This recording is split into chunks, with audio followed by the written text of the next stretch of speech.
नमस्कार दोस्तों, आज का मेरा वीडियो है ये पशु पक्षियों से संबंधित है कि पशु पक्षी कौन होते हैं, हमारा इनसे क्या संबंध है। तो जो पशु पक्षियों की जो आत्मा होती है, पशु पक्षियों की जो योनि होती है, सबसे पहले पशु पक्षी अपने इस भौतिक जीवन में उन कर्मों को काट रहे होते हैं जो उन्होंने पिछले जीवन में, यानी कि जब ये मनुष्य रहे होते हैं,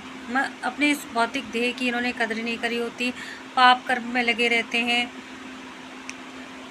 वासना पूर्ति में लगे रहते हैं। जो कार्य इन्हें करने के लिए दिया था परमात्मा ने, वो ना करके सारे अनैतिक कार्य कर रहे होते हैं, और जिसकी पनिशमेंट यानी कि जिसकी सज़ा इन्हें पशु योनि में आकर या पशु पक्षियों की योनि में आकर भुगतनी पड़ रही होती है। अगर ये आपके पास आए हैं और इनका पेट भरा है, फिर भी आपकी तरफ ये जानवर अट्रैक्ट हो रहे हैं, पक्षी अट्रैक्ट हो रहे हैं, तो यकीन मानिए आपका इनसे पिछले जन्म का कोई ना कोई संबंध रहा है। और जानवर की आत्मा, पशु पक्षियों की आत्मा पहचान लेती है अपने पूर्व जन्म के सभी संबंधियों को, क्योंकि ये बोल नहीं सकते, क्योंकि ये अपनी जज्बात आपको दिखा नहीं सकते कि आपको पहचान चुके हैं। सिर्फ ये इस तरह से व्यवहार करते हैं कि आपको लगता है कि हाँ, ये जीव जो है, ये जानवर, ये पक्षी जो है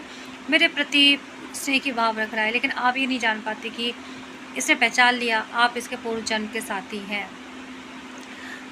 मानव जीवन जो होता है, मानव जीवन जब व्यक्ति इंसान देह त्यागता है, तब उसको बहुत सारी योनियों में जाना पड़ता है, बहुत सारे कर्म फल भोगने पड़ते हैं, और कहते हैं ना, इंसानी जीवन बड़ी मुश्किल से मिलता है। तो यही चीज़ है, ये पशु पक्षी भी जानते हैं कि मनुष्य जीवन कितना महत्वपूर्ण है, क्योंकि मनुष्य जीवन आपको अच्छे कर्म करेंगे तो मुक्ति तक ले जा सकता है, आपको देवतुल्य तक बना सकता है। लेकिन पशु पक्षियों की जो योनि होती है, ये काटने के लिए आए हैं इस भौतिक देह को,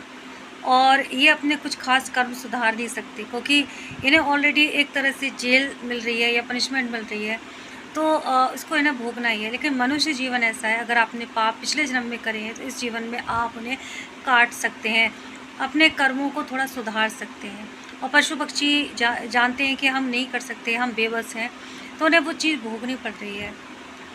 तो नेक्स्ट टाइम अगर आपके पास कोई जानवर आता है, पक्षी आता है, तो आप उनसे घृणा ना करें। हो सकता है वो आपका पूर्ण जन्म का साथी हो, उसने आपको पहचान लिया हो, आप ना पहचान पा रहे हो। आप उसे स्नेह करें, खाना दें, पानी दें, उसकी सुरक्षा दें।